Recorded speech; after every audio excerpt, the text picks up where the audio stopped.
Kalau namanya untuk menanggulangi polusi di suatu kota, satu kendaraan listrik mungkin bisa bawa 4 orang, 5 orang ya. Kalau satu bis bisa bawa orang mungkin 50-60. Ya kan? Nah, itu jadi kalau satu bis listrik masuk, itu bisa menggantikan mungkin 10 bis mobil penumpang.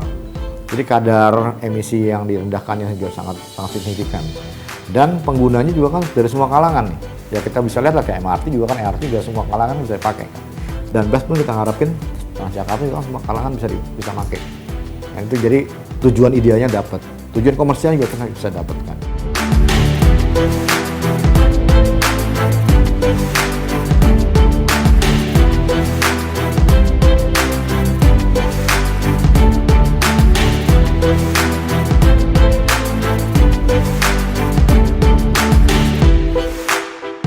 Nggak ada R&D lagi, udah well proven. Semua parameternya ada.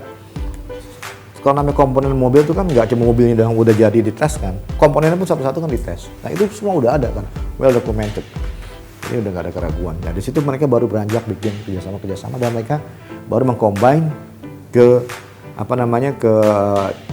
pakaran mereka dalam bidang baterai. Jadi bikinlah kendaraan listrik dari situ. Sekarang tuh bis yang terbukti, bis mereka tuh udah dipakai di sekitar 50 negara, 200 kota. Sampai di London tadi sudah bilang. Yang bikin saya paling impress adalah ada 2 tempat di mana bis YD dipakai. Yang saya tahu sulit banget untuk ditembus. Satu India. Ya tau lah, India cerewetnya luar biasa kan. Kalau nggak ada untungnya buat mereka, nggak bakal mau deh ngakui ada produk negara lain dipakai di negara mereka. Terus kedua di Singapura. Karena negaranya kecil, kalau bikin peraturan juga ketat, ya itu BYD bisa hidup di situ. Iya, betul. Terus yang menguntungkan lagi dari kita adalah waktu kita tanya, kita menjalin hubungan seperti ini, kedepannya gimana secara industri? Kita jawab pasti ngomong lokal konten kan. Apa nih yang kita bisa lokal? Jawaban mereka adalah apa yang kalian bisa. Apa yang kalian bisa?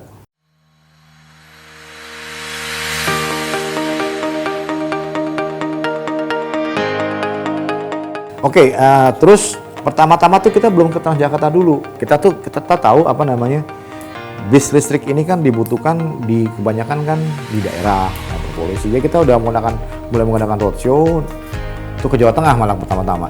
Yang terbesar sebenarnya Jakarta masih ya, melalui Transjakarta. Dan itu juga kenapa Transjakarta itu besar? Karena tuh Pak Anies kan punya cita-cita juga menciptakan Jakarta tuh kota yang bersih. Dan beliau tuh meng-assign UN Environment. UN Environment tuh kayak lembaga PBB kayak UNICEF, UNESCO, tapi ini untuk akhirnya namanya UN Environment. Untuk menjadi konsultan Pemda Jakarta untuk menjadikan Jakarta tuh kota yang green itu seperti apa. Salah satu konsep yang dimintakan oleh UN Environment sebagai persyaratan Jakarta untuk menjadi kota yang bersih adalah kendaraan public transport yang dari listrik ini. Dari situ beliau men-challenge memasukkan itu ke Transjakarta. Jadi di-challenge, oke, ini kita harus berganti. Makanya kenapa kita sangat dekat dengan Transjakarta, karena proyek yang paling dekat yang harus kita realisasi adalah dengan Transjakarta. Gitu loh. Jadi karena mereka udah dapat mandat sendiri. Kementerian Perhubungan juga mereka serius juga. Mereka juga udah punya blueprint untuk mengcopy Transjakarta ini ke kota-kota lain. Yang saya tahu tuh minimal 5 kota di Indonesia, which is Medan, Palembang, Surabaya, Solo, dan Pasar. Ya, itu baru 5 pertama ya. Katanya sih nanti sekitar 20 kota itu akan punya roadmap seperti mau punya sistem seperti Transjakarta. Dan ada kemungkinan jadi termasuk penggunaan bis listriknya. Nah, jadi kerjasamanya kalau yang sekarang untuk commercial vehicle ini kebanyakan adalah Transjakarta punya trayek, dia bikin tender di antara para operator ini. Oke, siapa yang memberikan. Transjakarta ini kan membayar operator tuh nggak dengan bis, mereka tuh membayar tuh rupiah per kilometer.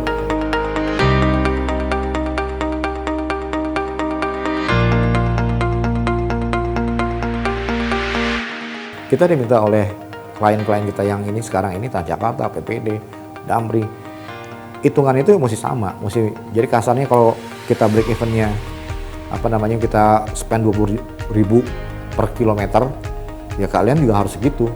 Kalau nanti kayak press keluar terus ada apa namanya, ada keuntungan kita dapat dari situ, yaitu kan namanya transfer profit. Kalau ini nggak, kalau misalnya harga pakai solar kasar 20.000 per kilometer, kita pakai listrik udah harganya mobilnya 2 kali lipat, terus harga per kilometer 40.000, ya siapa yang mau? Nggak mungkin, nggak ada yang tertarik juga. Kita harus make sure kita juga bisa meeting 20.000 itu. Kan kalau kita compare dengan kita bayar solar sama kita pakai listrik, itu lebih murah listrik. Lebih murah listrik dengan listrik tanpa subsidi. Di compare sekarang mereka dengan solar, mereka solar subsidi. Jadi kalau kita bisa dapat listrik subsidi, jauh lebih murah lagi daripada pakai solar. Listrik yang kita pakai untuk perhitungan adalah masih 1.600 per kWh.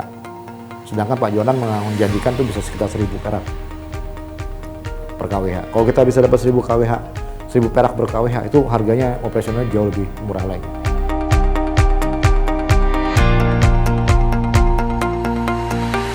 Paling telat November lah, udah mulai trial 6 bulan itu. Nah dari situ udah ada, baru kita baru bisa, kita juga kan harus masuk, harganya juga harus masuk ke e-katalog juga kan, KSE kan, lembaga kayak dulu KPP sekarang ada lembaga baru gitu kan. Jadi kita mengikuti semua prosedurnya. Yang kita baru kemarin jalankan adalah dapetin SUT, surat duty kan, kendaraan juga harus dicoba juga kan. Dan itu juga nggak gampang karena kebetulan kan CBU. Jadi dari segi panjang, terus segi lebar, dari segi yang paling lucu lagi dari segi noise, suara. Di Indonesia ini ada nilai ambang batas minimum. Dan karena mobil listrik itu kan nggak ada suaranya. Ya agak bingung kita. Tapi kita kerjasama dengan BYD untuk membuat noise simulator demi memenuhi batas suara 50 desibel. BYD mengakui dari jualan mobil bis di 200 kota dunia, baru Jakarta nih yang minta diberisingin gitu. Oke, masalah kalau regulasi kita berkata seperti itu, ya kita harus comply kan. Udah kita adakan juga. Ngelihat kesungguhan dari pemerintah menjalankan plan yang udah ditunjukin ke saya ya.